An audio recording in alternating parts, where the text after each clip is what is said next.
আজকের ভিডিওতে আমরা সোশ্যালিজম সম্পর্কে জানবো। সোশ্যালিজম কি, কেন আসলো, কিভাবে আসলো, সব ডিটেলস জানবো। তো ভিডিওটি পুরোপুরি দেখতে থাকো, আশা করি কনসেপ্টটা পুরো ক্লিয়ার হয়ে যাবে। সোশ্যালিজম নিয়ে অন্তত কোনো সমস্যা থাকবে না। তবে প্রত্যেকটা এই যে থিওরি সেগুলো প্রত্যেকটার সাথে কানেক্টেড। তো যারা লিবারালিজম এইসব ভিডিও দেখোনি, তো ভিডিও দেওয়া আছে, দেখে নেবে। তো চলো শুরু করা যাক।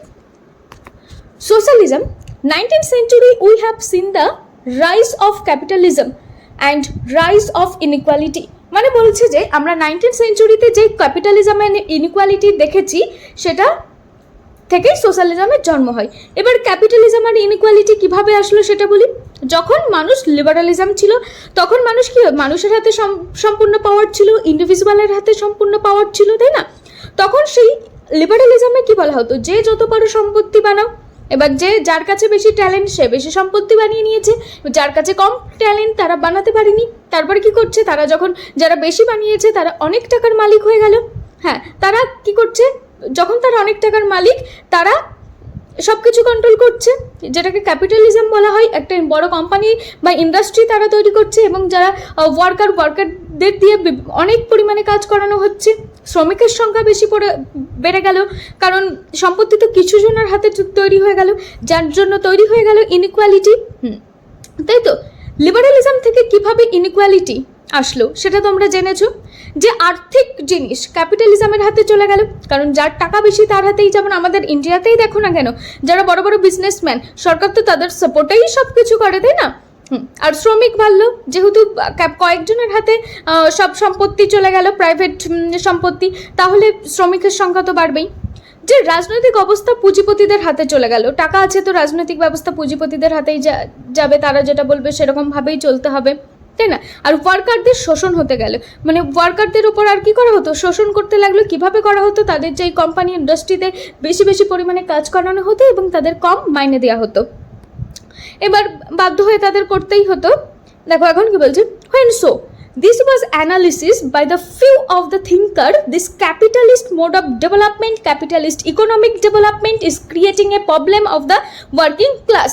এখানে বলছে যে কয়েকজন মিলে ভাবলো যে এই যে capitalist mode of product development, মানে ক্যাপিটালিস্ট ভাবে যে ডেভেলপমেন্ট হচ্ছে এবং ক্যাপিটালিস্ট ইকোনমিক্স, যে কিছু মানুষের কাছে আর্থিক যে টাকা পয়সা সেটা রয়েছে, সেটাই যে ওয়ার্কিং ক্লাস সাধারণ মানুষের জন্য প্রবলেম ক্রিয়েট হয়েছে। It is exploitation in the society, then some idea was emerge. Those who started talking about social aspect, those who challenge the key individualistic development suggest in the liberal theory। এখানে কি বলছে যে এই যে সাধারণ মানুষকে তো শোষণ করা হচ্ছে, তাই না? এর পরিপ্রেক্ষিতে একটা থিওরি ডেভেলপড হলো। কি ডেভেলপড হলো না, এরকম আর হবে না, আমরা যাতে সমাজের সকলের ডেভেলপমেন্ট হয় সেই হিসাবে কাজ করতে হবে। তো এখান থেকেই সোশ্যালিজমের থিওরিটা আসলো, তাই না? এবার বলছে যে উদারবাড়ি লিবারালিজম বিচারে ব্যক্তিগত উন্নতিটাকেই বেশি গুরুত্ব দেওয়া হতো, তাই না? ব্যক্তিগত উন্নতি ছিল, তাকে চ্যালেঞ্জ করার জন্য সোশ্যাল আইডিয়া আসলো লিবারালিজমে। যে তাহলে কি ছিল, লিবারালিজমের এগেনস্ট ছিল হচ্ছে সোশ্যালিজম। সোশ্যালিজম কার এগেনস্ট ছিল, লিবারালিজমের এগেনস্ট ছিল। ওখানে যে শুধুমাত্র ব্যক্তির ডেভেলপমেন্টের কথা বলা হয়েছে, হ্যাঁ, তার পরিপ্রেক্ষিতে তার বিরুদ্ধে চ্যালেঞ্জ করার জন্য আসলো সোশ্যাল আইডিয়া। সামাজিক উন্নতির কথা বলে, সোশ্যাল আইডিয়া কিসের উন্নতি বলে, সমাজের সকলের উন্নতি হবে।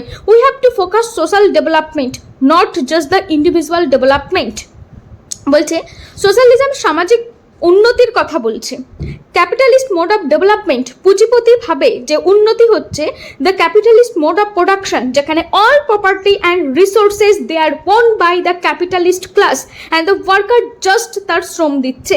মানে বলছে যে বেশি সব প্রপার্টি রিসোর্সেস সব কাদের হাতে রয়েছে, ক্যাপিটালিস্ট ক্লাসের হাতে রয়েছে। আর শুধু শ্রমিকরা কি করছে, তাদের নিজেদের শ্রম দিয়ে যাচ্ছে, তাদের কোনো ভ্যালু নেই, কিচ্ছু নেই, শুধু দিনের পর দিন কাজ করেই যাচ্ছে এবং তাদের দিয়ে ঘন্টার পর ঘন্টা কাজ করানো হচ্ছে, একই কাজ করানো হচ্ছে এবং তাদের কম মজুরি হিসাবে তাদের দেওয়া হচ্ছে। সব সম্পত্তি পুঁজিপতিদের হাতে। The capitalist has a mode of power comprising the to socialist. এখানে আমি বলে নিই ক্যাপিটালিজম কি। ক্যাপিটালিজমকে দুই ভাগে ভাগ করা হয়, একটা হচ্ছে তোমার বুর্জুয়াসিস আর একটা হচ্ছে প্রোলেতারিয়েত। বুর্জুয়াসিস যারা রয়েছে, যারা হচ্ছে পুঁজিপতি, মানে যাদের কাছে খুব বেশি টাকা পয়সা রয়েছে, আর প্রোলেতারিয়েত যারা হচ্ছে শ্রমিক, তারা শ্রম দিচ্ছে। এবার কি পুঁজিপতিদের হাতে সব ক্ষমতা।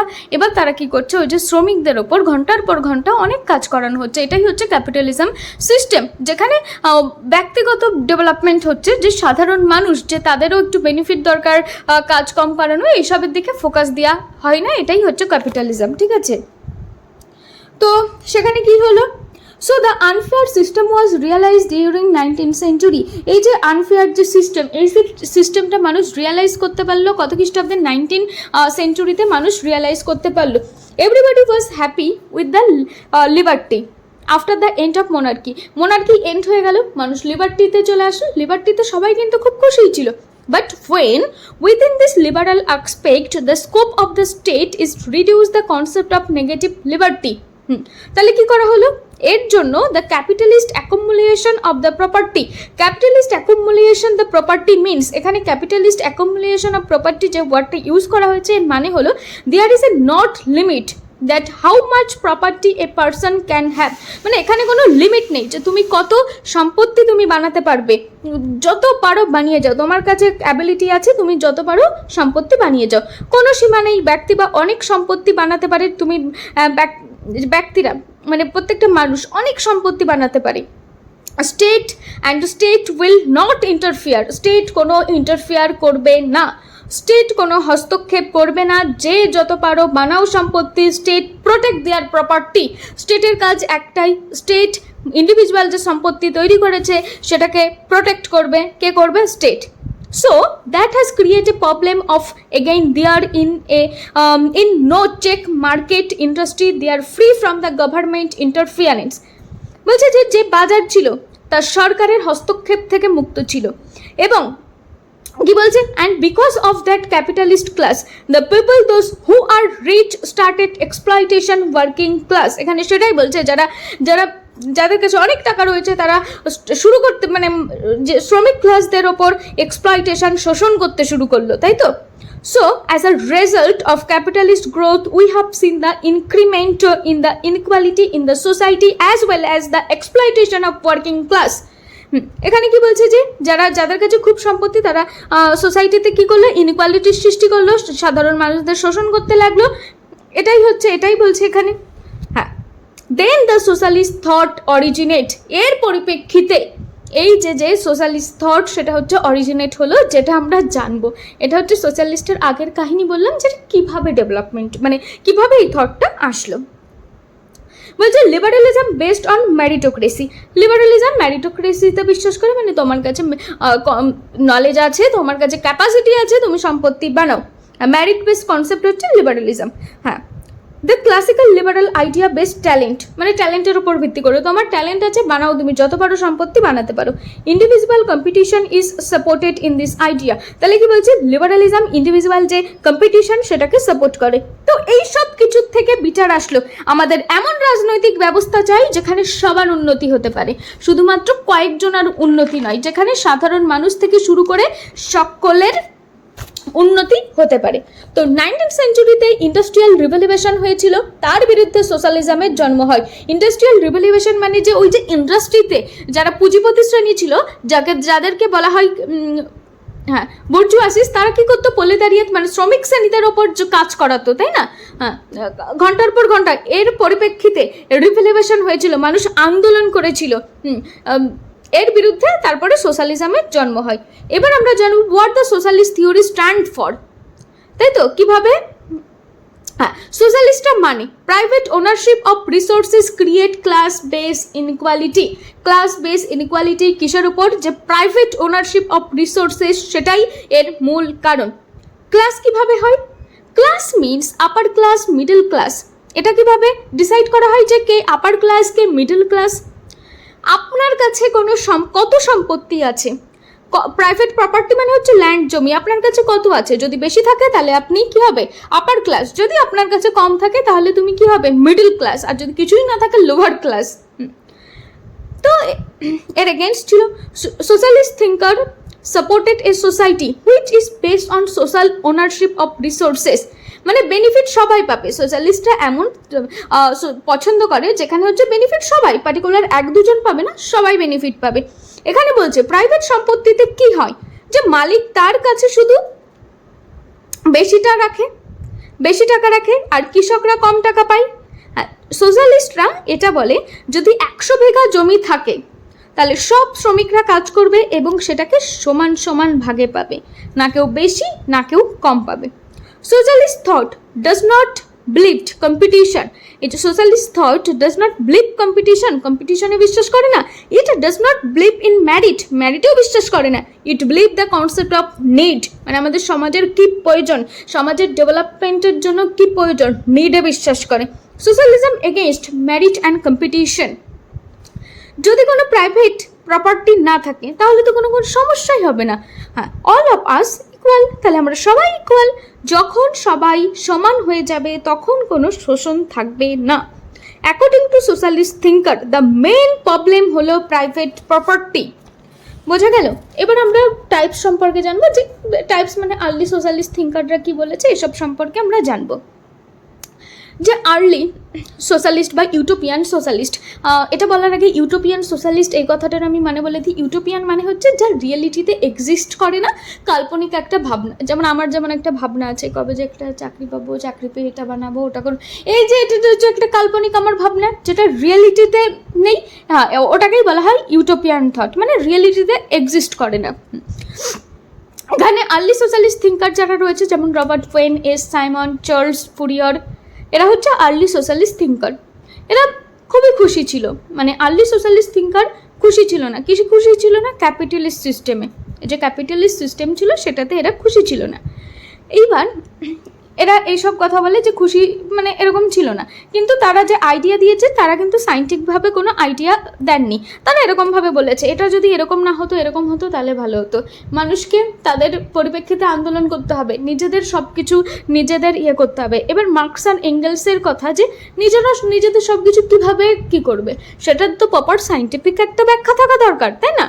তো এরা তার জন্য মার্কস আর এঙ্গেলস এদেরকে ক্রিটিসাইজ করে বলেছেন যে ইউটোপিয়ান সোশ্যালিস্ট মানে যা এক্সিস্ট করে না। দেখো, আমি যদি নিজেকে ভালো দেখাতে চাই সবার কাছে, আমি তো মানুষকে এরকমভাবেই ভালো দেখাবো, তাই না? আমাদের ক্লাসের ওই মেয়েটা এত পেয়েছে, আমি এত পেয়েছি, তার মানে ওই মেয়েটাকে তুলে আমি বোঝাচ্ছি যে ওই মেয়েটা এত পেয়েছে, আমি ও কম পেয়েছে এটা বোঝাচ্ছি। মানে লোককে ছোট করে আমি নিজেরটাকে তুলছি যে আমি এত পেয়েছি। আমি তো সরাসরিভাবে বলতেই পারতাম আমি এত পেয়েছি, কোনো না করে। যখন ওরকম তেমনই মার্কস এঙ্গেলস এটা সায়েন্টিফিকভাবে ব্যাখ্যা করেছে, যেটা মার্কসিজম নামে পরিচিত। হ্যাঁ, তাই তারা এদেরকে বলেছে যে ইউটোপিয়ান সোশ্যালিস্ট, ক্রিটিসাইজ করে বলেছে। হ্যাঁ, দেখো, নিজেকে ভালো দেখানোর জন্য তো অন্যের ছোট করতে হবে, তেমনই মার্কস আর এঙ্গেলস করেছে। এবং তারা বলেছে আমরা যে বিচার দিয়েছি তা বৈজ্ঞানিক বিচার, আমাদের আগে যারা বিচার দিয়েছে সেটা কাল্পনিক, রিয়েলিটিতে এর মানে এক্সিস্টই করে না, কোনো ভিত্তিই নেই। রবার্ট ওয়েন রয়েছেন একজন ব্যক্তি, তিনি first use socialism 1927 cooperative magazine. তাহলে কোন ম্যাগাজিনে তিনি সোশ্যালিস্ট ওয়ার্ডটা প্রথম ব্যবহার করেছেন? কোঅপারেটিভ ম্যাগাজিনে। এবার আমরা এই থিঙ্কার রবার্ট ওয়েন কি বলছে, তিনি ইন্ডাস্ট্রি এবং ফ্যাক্টরিতে বিশ্বাস করতেন, যে না থাকা ভালো, কিন্তু তিনি ক্যাপিটালিস্ট মোড অফ ইন্ডাস্ট্রিতে বিশ্বাস করতেন না। এবং তার একটা ফেমাস কোটেশন আছে ভিলেজ অফ কোঅপারেশন। এবং চার্লস ফুরিয়ার কি বলেছেন, তিনি মার্চেন্ট ফ্যামিলি থেকে বিলং করেন, উনিও মানে এই যে ইন্ডাস্ট্রিয়ালাইজেশন এটাতে খুশি ছিলেন না। এবার দেখো, এটা হচ্ছে আর্লি সোশ্যালিস্ট। এবার মিডলে যে সোশ্যালিস্ট হলো, এই আর্লি সোশ্যালিস্ট এটা হয়েছিল হচ্ছে 19th সেঞ্চুরিতে। এবার মিড 19th সেঞ্চুরিতে দুটো জিনিস হয়, একটা হচ্ছে তোমার যেখানে মার্কস আর এঙ্গেলসের চিন্তাধারা হয়, সেটা হচ্ছে তোমার মিড 19th সেঞ্চুরিতে, যেখানে রিভলিউশনারি এবং এভলিউশনারি কনসেপ্ট দেওয়া হয়েছে। সেটা হচ্ছে রিভলিউশনারি কনসেপ্ট 19th সেঞ্চুরিতে দিয়েছে। এখানে কি বলছে যে রিভলিউশন হঠাৎ মানে আন্দোলন করেই ব্যাস আজকে আমাদের এই প্রয়োজন, পরের দিন এটা আন্দোলন করেই ব্লাডি রিভলিউশনের কথা বলা হয়েছে। যেমন supported complete social transformation in a single stroke, এখনই আন্দোলন করবো ব্যাস পরের দিন change. Focus only worker class, এই যে রিভলিউশনারি সোশ্যালিজম এরা ওয়ার্কিং ক্লাসের উপর দিকে ফোকাস দেয়। এটা হচ্ছে মার্কসিজম আর সায়েন্টিফিক সোশ্যালিজম নামেও পরিচিত, যেটা আমরা নেক্সট কনসেপ্টে জানবো। হোয়াট ইজ মার্কসিজম কিন্তু আলাদা কোনো কনসেপ্ট নেই, এটাই সোশ্যালিজমের একটা পার্ট, যেটাকে ব্লাডি রিভলিউশনও বলা হয়। আর একটা হচ্ছে ইভলিউশনারি সোশ্যালিজম, এটা হচ্ছে 1880s ইউরোপে হয়েছে। এটা সাপোর্ট করে গ্রাজুয়াল রিফর্ম, মানে কি step by step change to achieve socialism. আমরা আস্তে আস্তে চেঞ্জ করে আমরা সোশ্যালিজমটাকে অ্যাচিভ করে নেব। Supported interest of working class and middle class, শুধু ওয়ার্কিং ক্লাসকে না, তারা মিডল ক্লাসকেও সাপোর্ট করে। এটাকে ডেমোক্রেটিক সোশ্যালিজমও বলা হয়। তাহলে রিভলিউশনারি সোশ্যালিজম আমরা মার্কসিজমের পার্টে, মার্কসিজম যেটা সেটা আমরা পরের ভিডিওতে জানবো। এখন আমরা যেটা পড়বো পরে সেটা হচ্ছে ইভলিউশনারি সোশ্যালিজম। তাহলে ইভলিউশনারি সোশ্যালিজম, ডেমোক্রেটিক সোশ্যালিজম, এখানে যেসব থিঙ্কার তারা রয়েছে Bernard Shaw, Sidney Webb, Beatrice Webb, C D H Cole, এরা। এবার বলছে যে ফেবিয়ান। এবার আমরা টাইপস সম্পর্কে জানবো। আর টাইপস অফ তোমার হচ্ছে ইভলিউশনারি সোশ্যালিজম, এখানে অনেকগুলো টাইপস রয়েছে, তার ভিতর মোস্ট ইম্পর্টেন্টগুলো জানবো।